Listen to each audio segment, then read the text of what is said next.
Hello, everyone, and welcome to SPED Homeschool Conversations. Thank you for joining us tonight for this live discussion that we have every Tuesday night. This broadcast is sponsored by SPED Homeschool. We are a nonprofit that helps parents, empowers them to homeschool children with special educational needs. And our focus this month is reading remediation. And our topic tonight is strategies to support struggling learners. And our guest is Barbara Steinberg. Welcome, Barbara, and thank you for joining us tonight and sharing with us some of your expertise in this area. Thank you for having me. You are welcome. I'd like our audience just to get to know you a little bit, what you do, why you do it, and I guess your background in helping families with children who struggle to read, and then we're going to kind of dive into our subject. But also we want our viewers to know if you're joining us live, definitely make sure you add comments, questions as we go along. We want to make sure that you are also part of this conversation if you're joining us live. So again, thank you for joining us, Barbara, and we would love to get to know a little bit about you. So I actually started working with kids 20 years ago as a classroom teacher.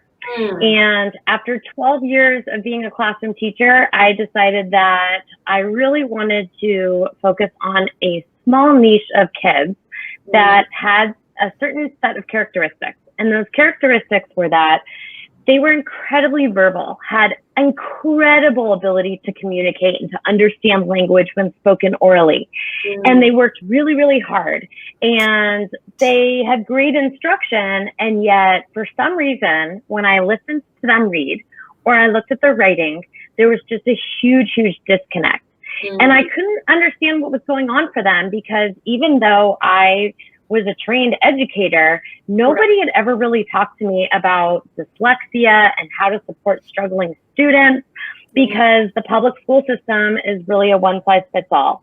And I made the decision to leave the classroom and to start working with kids and supporting families in a one-on-one setting about 10 years ago. And my company, PDX Reading Specialist, its mission is simple. We want to inspire individuals to become confident and capable learners.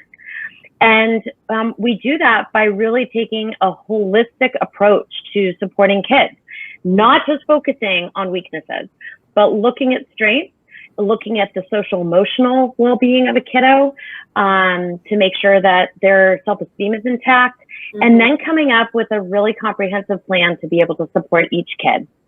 And so my goal for tonight is to be able to generalize some of the things that I have been able to share with families one-on-one and make it applicable for a larger audience.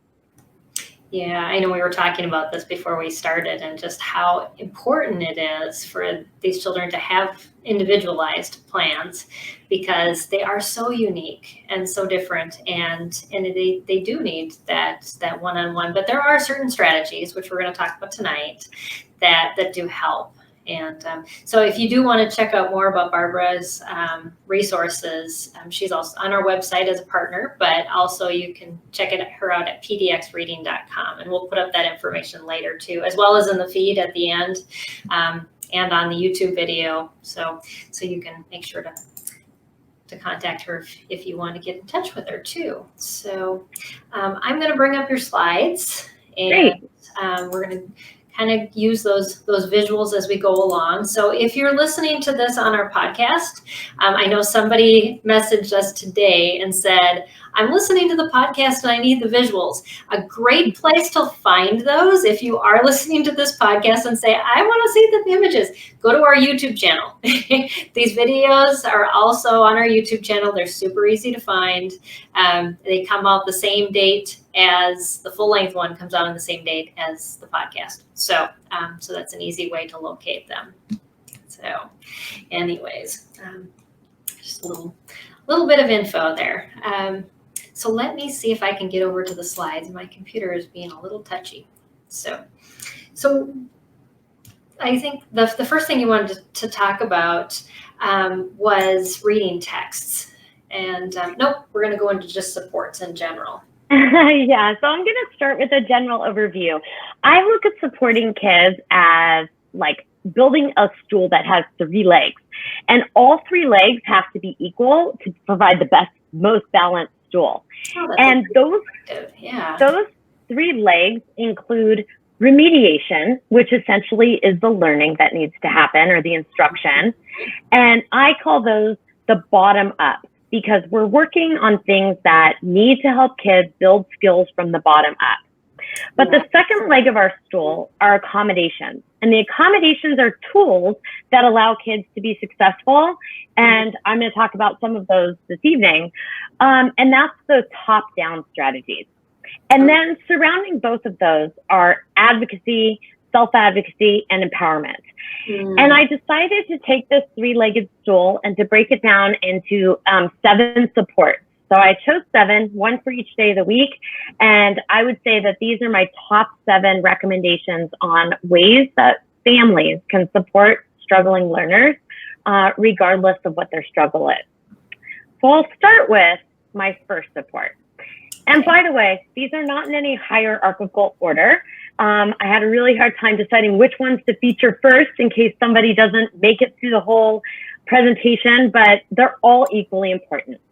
Yeah, okay, here we go. So my very first support is that we need to provide kids access to books that are at their intellectual level. So Peggy, are you able to advance to the next slide? I all of a sudden got this, and this happened to me before.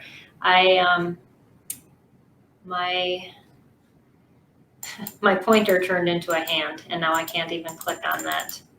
So I'm going to have to bring up your slides and have you show them from your screen. I'm really sorry about that, but yeah, I completely lost functionality now. So let me see. Just bear with me. Mine now. So yes, we'll switch over to yours, and there, that, and I've got you on the right side of the screen so I can look at you now. Excellent. So, this first support is to provide books to kids that are at their intellectual level. And I consider this to be one of the most important supports, because if a kiddo is a struggling reader and the only books that they're able to access are ones that they can read on their own with their eyes, then we're really limiting their ability to grow their vocabulary, to grow their critical thinking skills, to read books that are just exciting to them. And we don't want there to be a ceiling over their head just because they have potentially a word reading challenge. And so Ben Foss is a really well-known dyslexic individual who wrote a book, and he calls this ear reading. And essentially, it's access to audiobooks. And audiobooks used to only be available for the blind and dyslexic, but now we know that they're widely available. We can get them through local libraries, we can get them through Amazon, we can get them through lots of free streaming services. And one of the things that Ben Foss says is that too many people are really fixated on the form instead of the experience. And what he means by that is a book is really a metaphor. It's a metaphor for adventure, for story, for learning, for knowledge. And the way that we crack open that book, it could be that we do it with our eyes. That's the way it's most efficient if you're neurotypical. But you can also crack it open with your ears. And if you're blind, you could also crack it open with your finger. And it doesn't matter which way you access that book, the experience is still the same. And again, it's really important that we stimulate kids intellectually, because that word reading deficit shouldn't hinder their ability to access any book that they have an interest in or any topic that they want to learn more about. I think we hear that from a lot of parents, is that, my child isn't at this reading level, and what they are reading or what there's available to them is really babyish, and so they struggle with that. But that is a really good point that you make, is that to supplement that need for that literacy at a higher level with other supports. Yeah, and especially as kids get older into middle and high school, and they have to read, text and nonfiction, which is filled with words they've maybe never seen before.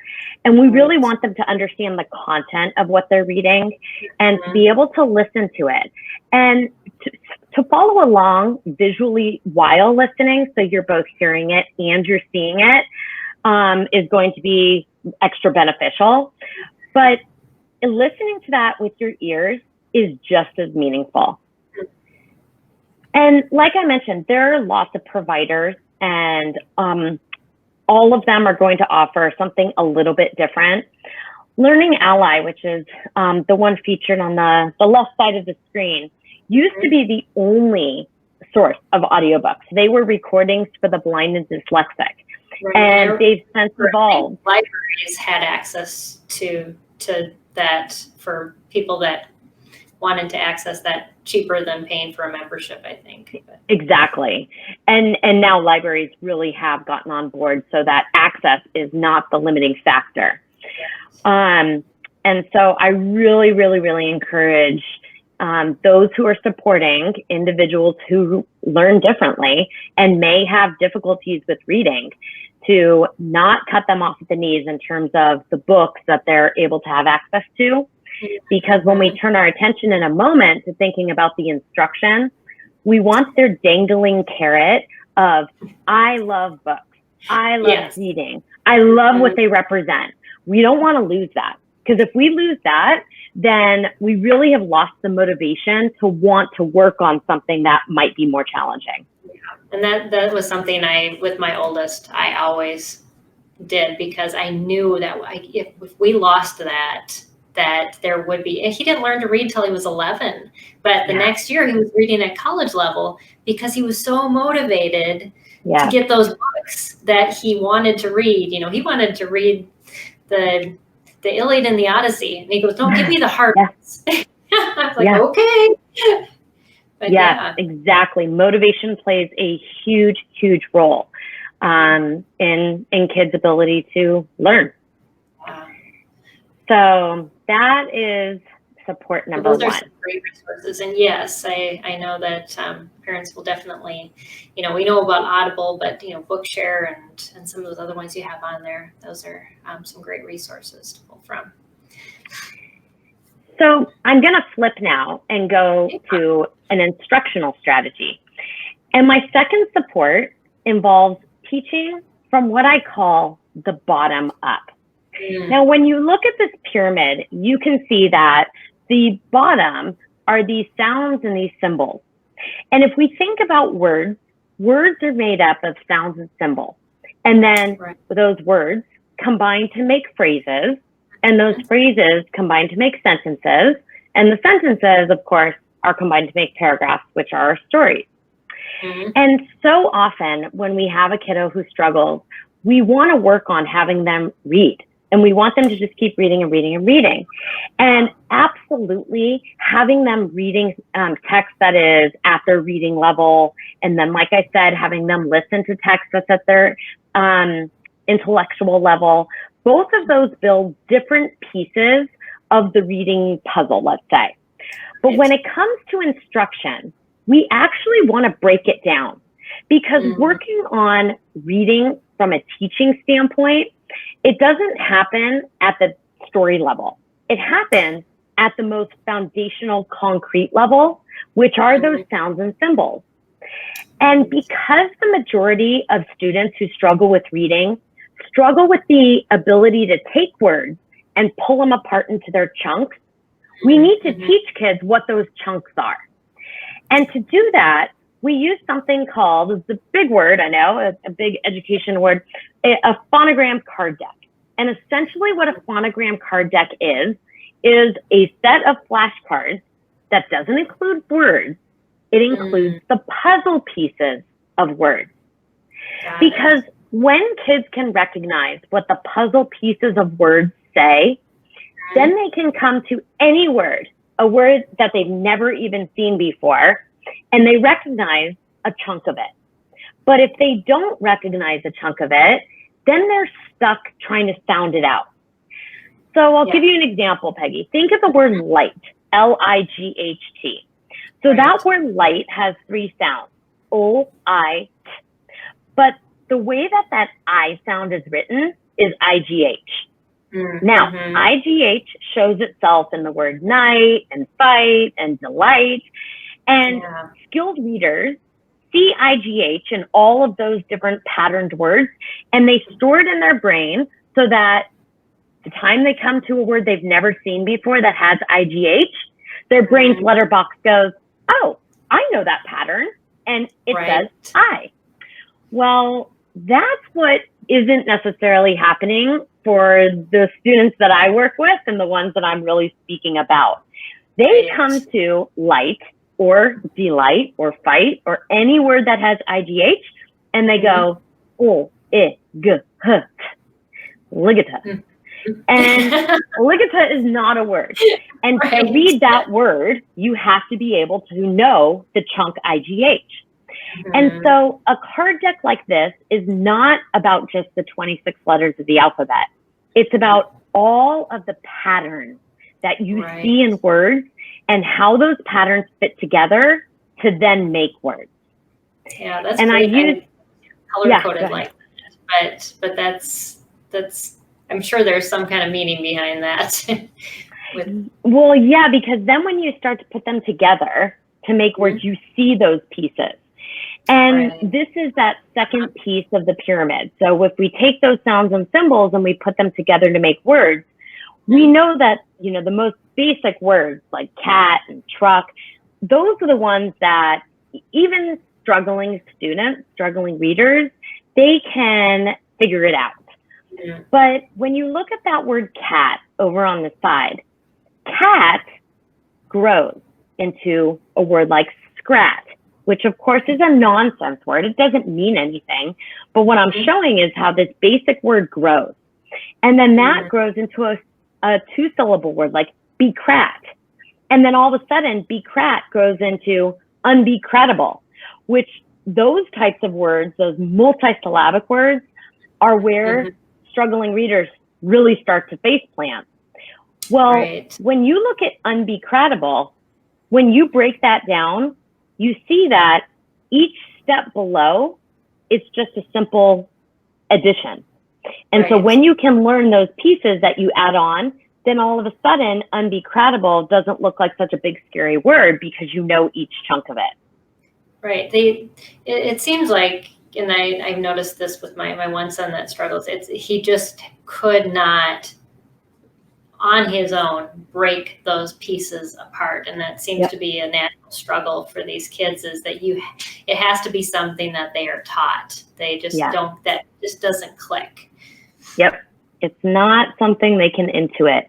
And the unfortunate thing is that because we generally are wired to use all of our strengths and all of our compensatory strategies, kids memorize a lot of words, or they rely on context and stories, or they rely on the visual memory, like what's the length and shape of this word? What's the first letter? What's the last letter?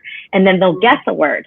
And those strategies, they work for a little while, but eventually when you get to those big words like unbe-credible, the strategies don't work anymore because the words become too big because they're polysyllabic. And so teaching those direct sound symbol correspondences is the foundational layer of instruction for any kid at any age who's struggling with being able to read words. And then from there, we can start to put them together, right, into phrases and into sentences. Part of being a skilled reader is being able to not just read individual words, but being able to read with expression, to phrase, to have that expressive tone that we know skilled readers utilize.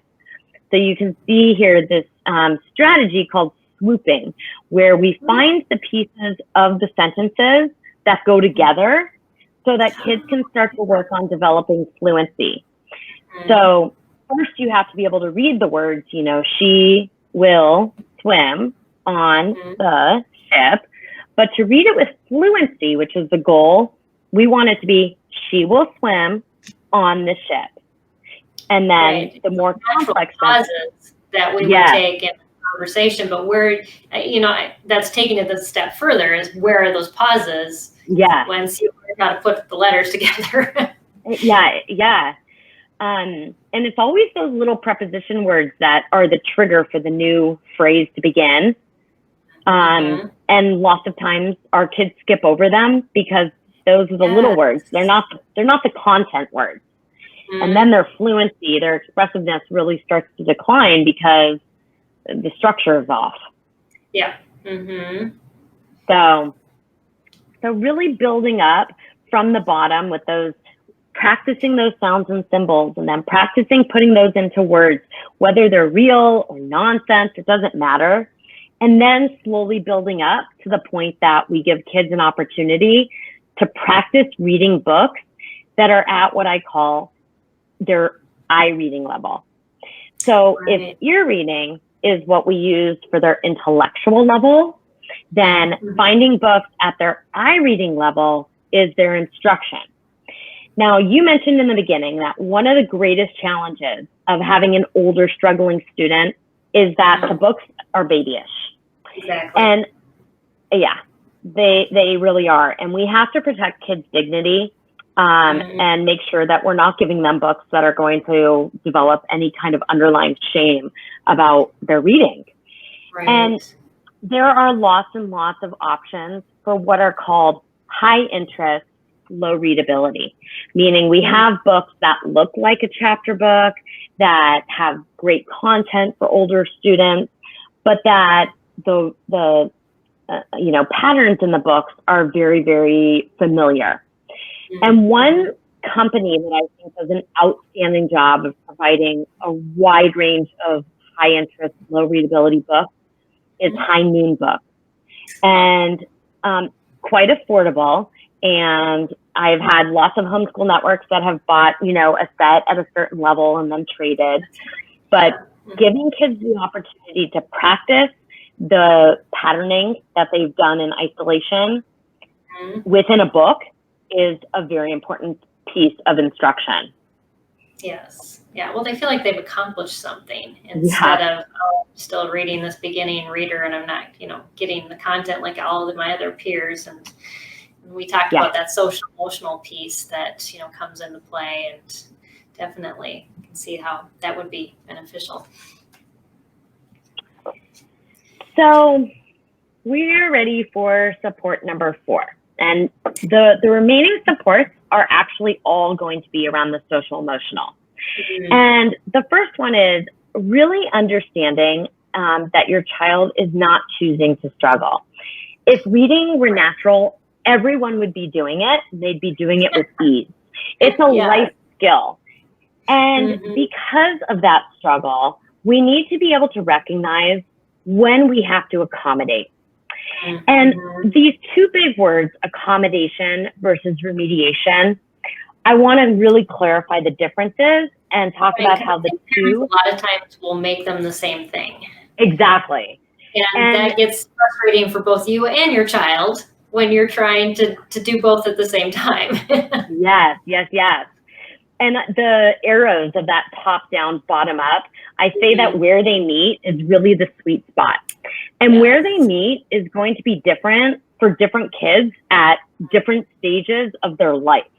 Like, I've met lots and lots of high school and young adults who, in spite of the fact that they could literally pick up any book and read it with their eyes, they still choose to pick up their audiobooks because it's still hard for them. And so it allows their brain to just focus on the content and the meaning and not on how do I sound out this word, because it's still difficult. And I think that the important thing is getting to the place where you have the choice, where you can do both. And for some kids, without those audiobooks, without those accommodations, they're not able to access them. So the arrows vary in terms of distance from that sweet spot for every kid. But accommodations are those tools that help anybody be successful in whatever environment. And then remediation is that instruction that helps an individual learn, and whatever that may be. And there's really 3 important things to remember when it comes to accommodating. And the first is that, like I just mentioned, those accommodations are actually going to grow in importance as this child progresses through school. And that's because the demand in terms of quantity of reading increases, the complexity increases, and the amount of writing increases. And the reality is, because it's still hard, the amount of time it takes is still going to be more than a neurotypical learner.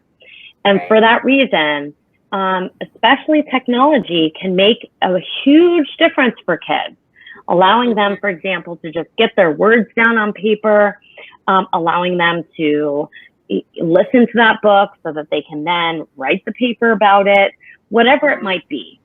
Right. I know our guest last week was talking about language-based learning disabilities, and he showed a chart how the gap in high school between the average learner and the one that struggles, it actually widens in the high school years. And we often think, well, I worked so hard with this child. Why are they getting more behind? But that does happen because the demands are so much more, and you're taxing them on those things that they still are struggling to try to work on in the remediation mode. And so accommodations are what help bring that level they need to be. Yeah, and really levels that playing field. Yeah, I love those arrows. Great. The second big consideration is that it's a strengths-based approach. So figuring out what is this child's strength? What can they do well? And, if that means receiving information orally, then let's use that strength to overcome whatever the weakness is. Exactly. And lastly, really giving a student the opportunity to demonstrate what they know and can learn. And a great example is in math. Language has become a huge part of math. And oftentimes reading the math problem is the real challenge, even if math is a strength. So let's read the math problem to them so that we can assess and access their math knowledge, not put up a wall before they, have an opportunity to do that. Right. And I really can't stress enough that top down, bottom up. And I say it's like striking a balance between now and the future. And this button here is a story that came from a family who their kiddo has nothing to do with learning challenges, which is obviously my area of expertise, but their kiddo was going to go to a private school and had to wear a uniform. And the uniform had a button, and this kiddo had fine motor issues with his fingers. And it's just before the start of school, and mom is crying, and the little kiddo's crying because he can't get this button. And school's going to start, and he wants to be able to do this on his own. And she's telling me this story as in the midst of tears, and I just say, well, why don't you take the button off and put a snap on, put, a hook on, put something else, Velcro.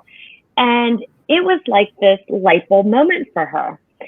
And that doesn't mean that this kiddo is going to come and have his mom take off the buttons on his pants when he's 25. He's going to learn, but he's going to learn when it's safe, when the stakes aren't high, when he's not in front of his peers. And so I like to think of accommodations in that light, making sure that if kids are asked to do something where the stakes are high, that we give them whatever accommodations they may need. And that varies for every single kid. There's literally an accommodation for everything, but we have to be able to identify what the challenge is before we can know what a good accommodation is. And we have to make sure that we are comfortable with those accommodations, because our kids understand when we become uncomfortable that we're having to accommodate them. And, they feel that anxiety on our side. It is okay. Your child is not getting further behind because you're accommodating. You're actually helping them, and you're giving them the sense that I'm still okay when I need this, and it's okay when I have to ask for this.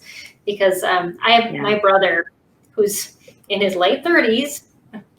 He Actually, yeah. But has really severe dyslexia, and we were playing this card game, and it requires reading, like reading fast.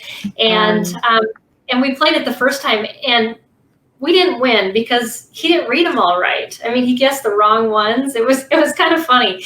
But the next time he went through, he goes, you know what? Why don't you read all the words to me before we start? So then I know which one I'm trying to guess, because he totally didn't understand what half the words were. Yeah. Like, okay. And, being around family, and he's just gotten so comfortable with himself that, he knows this is what I need. I've got to ask, even if I'm in a crowd and we're playing a game.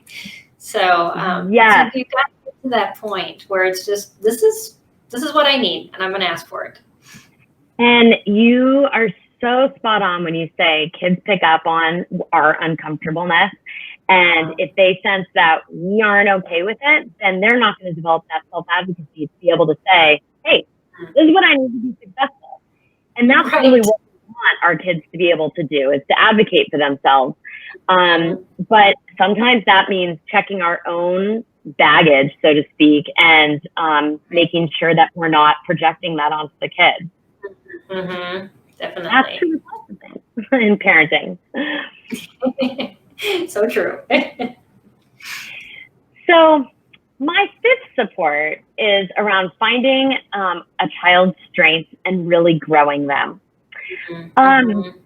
There's a great quote by Albert Einstein that says, if you judge a fish by its ability to climb a tree, it will believe that it's stupid.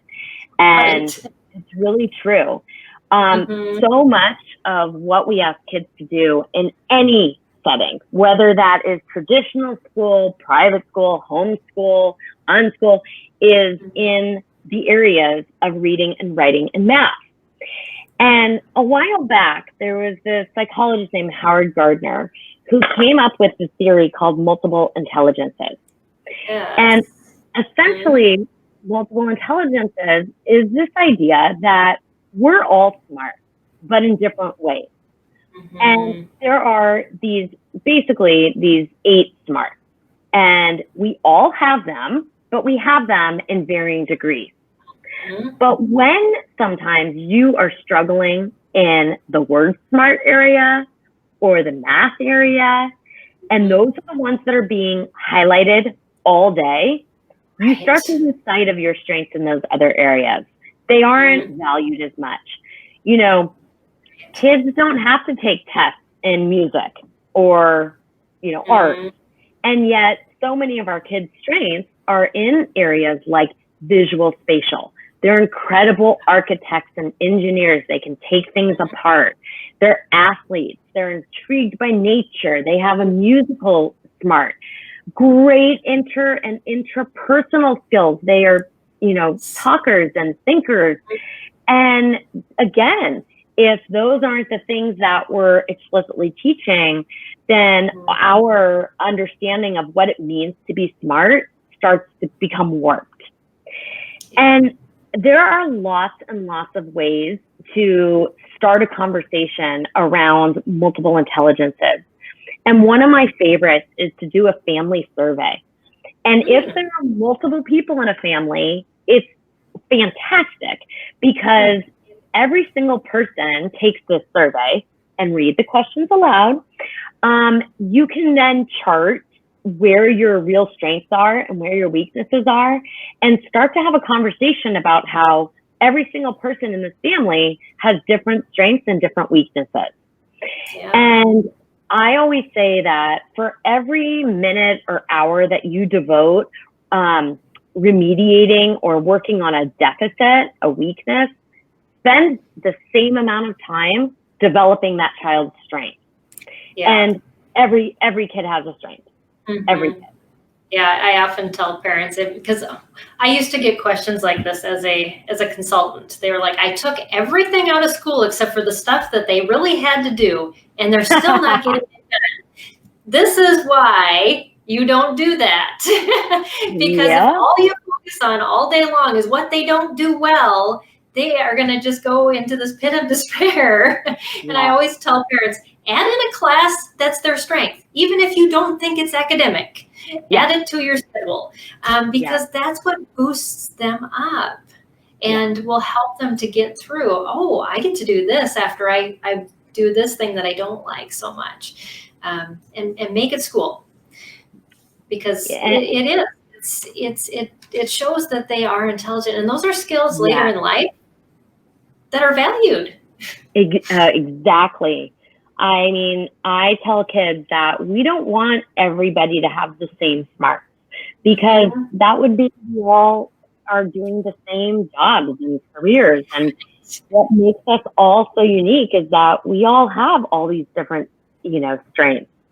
But it requires a real explicit conversation and activities and looking at a wheel such as this, to start to bring awareness to kids that this is legitimate, that we're not just saying you're smart for the sake of saying you're smart. No, you really are. You're really intelligent. I often joke with kids, I really, really, really lack in that visual spatial. I cannot look at a Lego manual and figure out where the pieces go. And yet the kids I meet are the most incredible builders, and they see it in their head and they can build it. And I'm in awe of that intelligence, because they're going to be the engineers and architects and builders. And thank goodness, because my strength is elsewhere.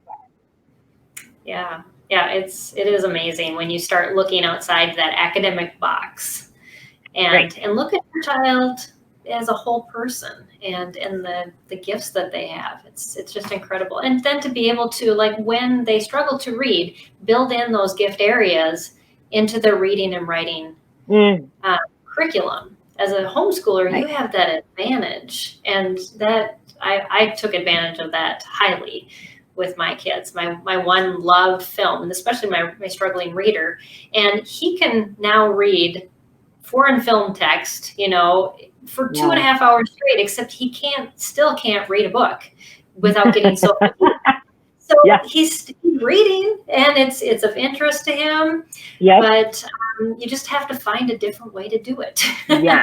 Yes. Words are words are words, regardless of the form. So with that, this feeds into my support number 6, which is helping to build a growth mindset. This word mindset really came about from a woman named Carol Dweck, and she wrote a book called Mindset about how what we have in our brains is not fixed. And our brains have this incredible, what's called neuroplasticity. We can rewire our brains. But the ability to wrap your head around that, to understand that because it's hard right now, doesn't mean that it's going to be hard tomorrow. And she gave us one word that is life-changing, which is, if you say, I can't, fill in the blank, add on the word yet. I can't read yet. I can't spell yet. And that could be with anything, not just academics.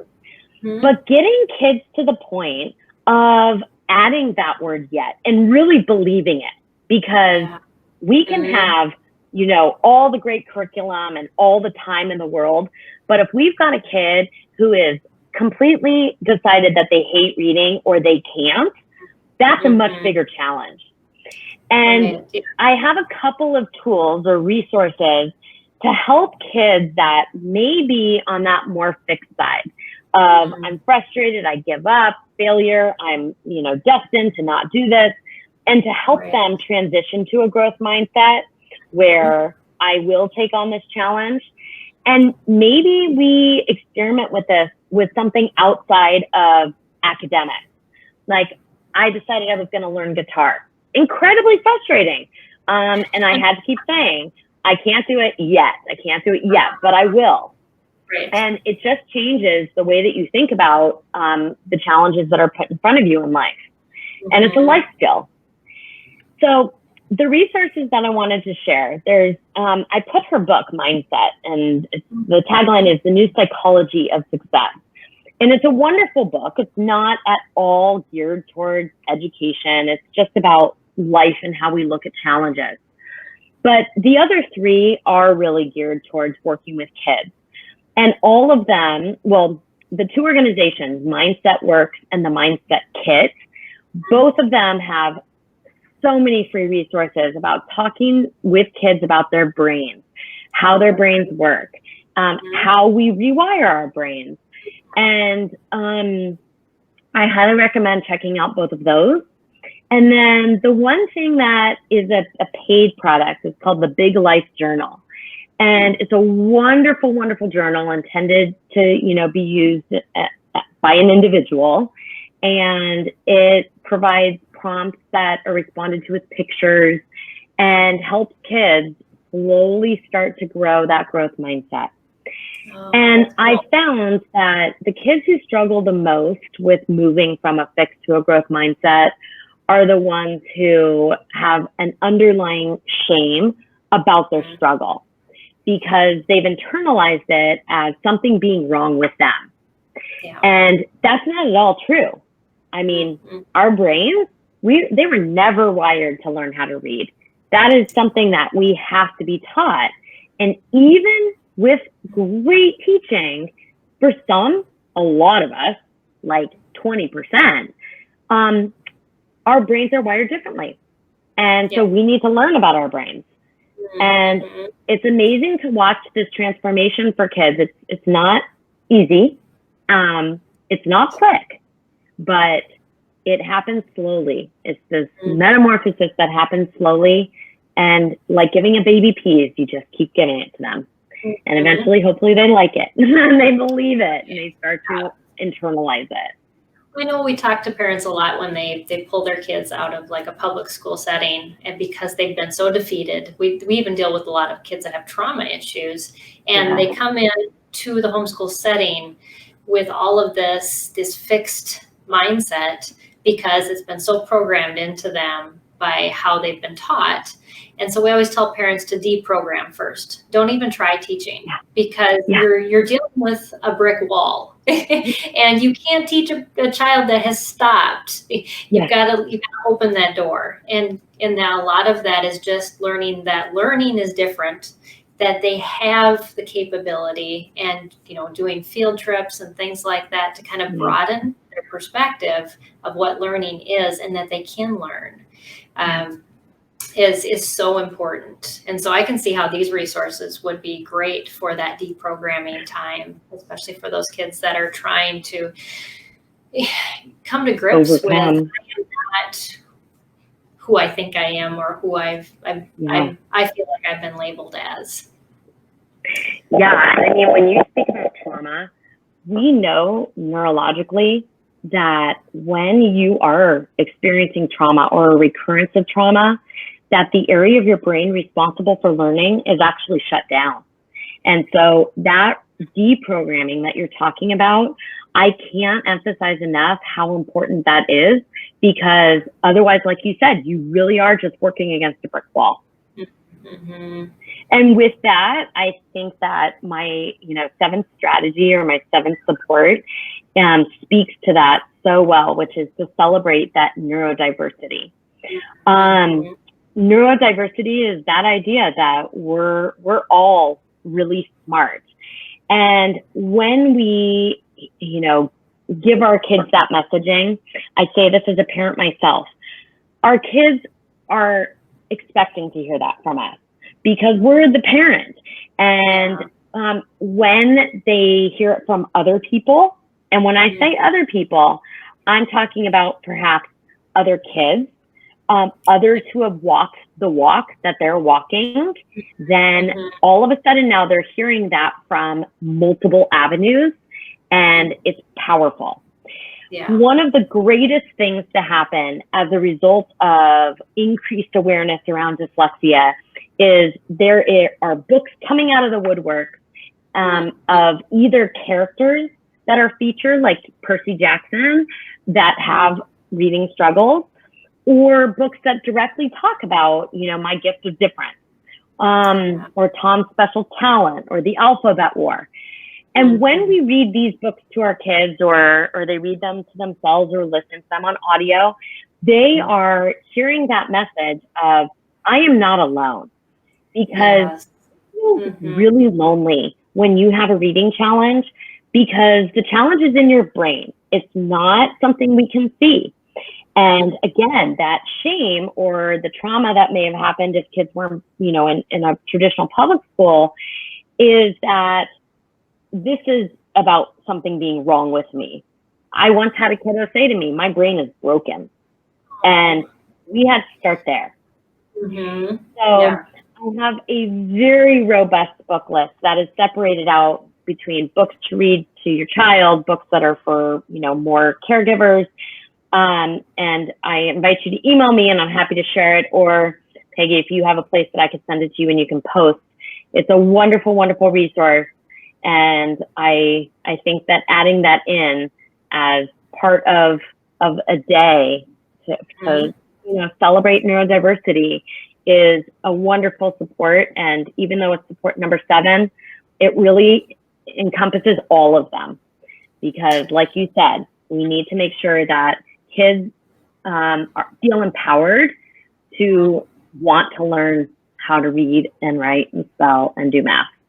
Yeah, and they will get there. They just have to know that it's going to happen, and they just have to keep pushing forward. But yet, with those proper accommodations, they won't feel that pressure that I'm so far behind that I can't do anything that I want to do.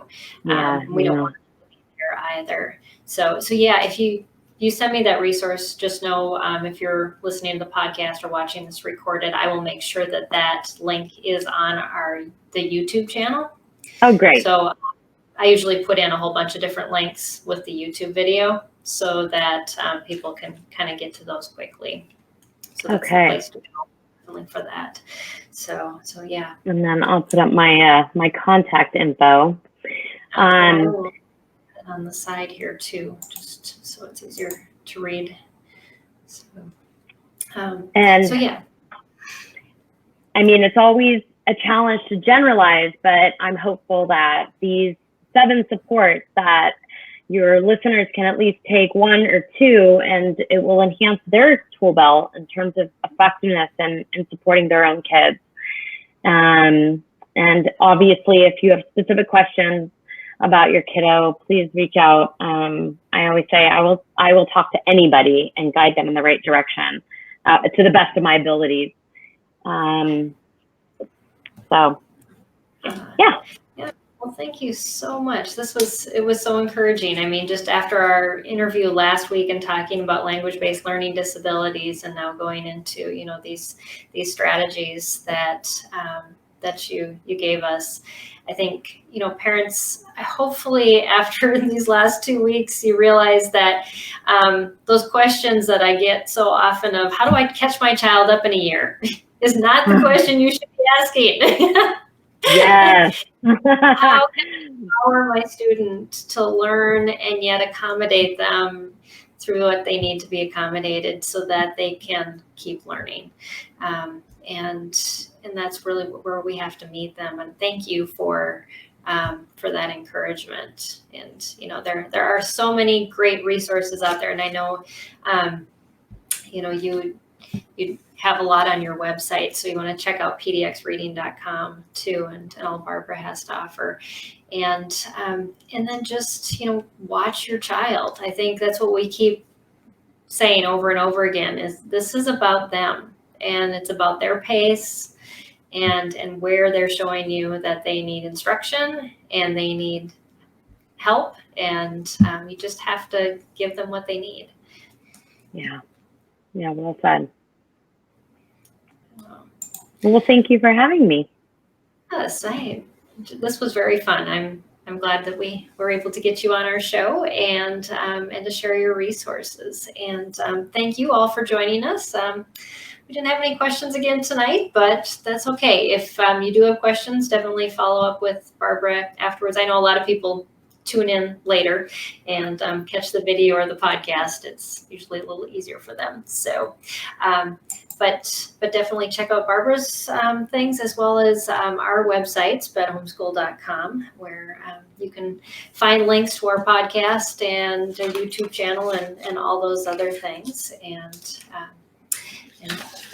join us on a weekly basis. But this whole month, we're focusing on reading remediation. So, so next week, we actually are going to be talking about teaching reading comprehension for academic success. And we're going to be meeting with or interviewing Dr. Marion Blank.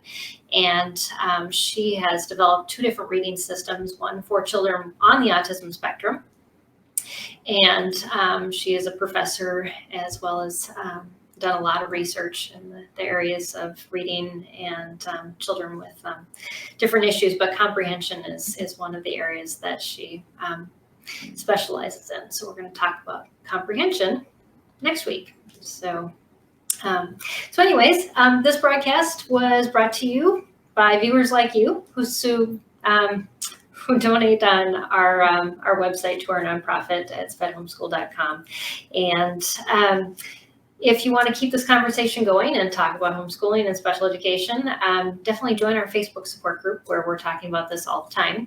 And that's a moderated group. It's a really safe place to be.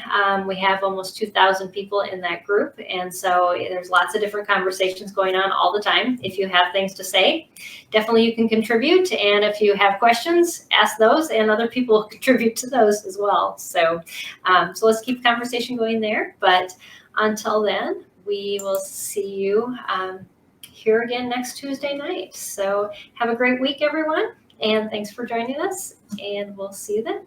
And thanks again, Barbara. Thanks so much.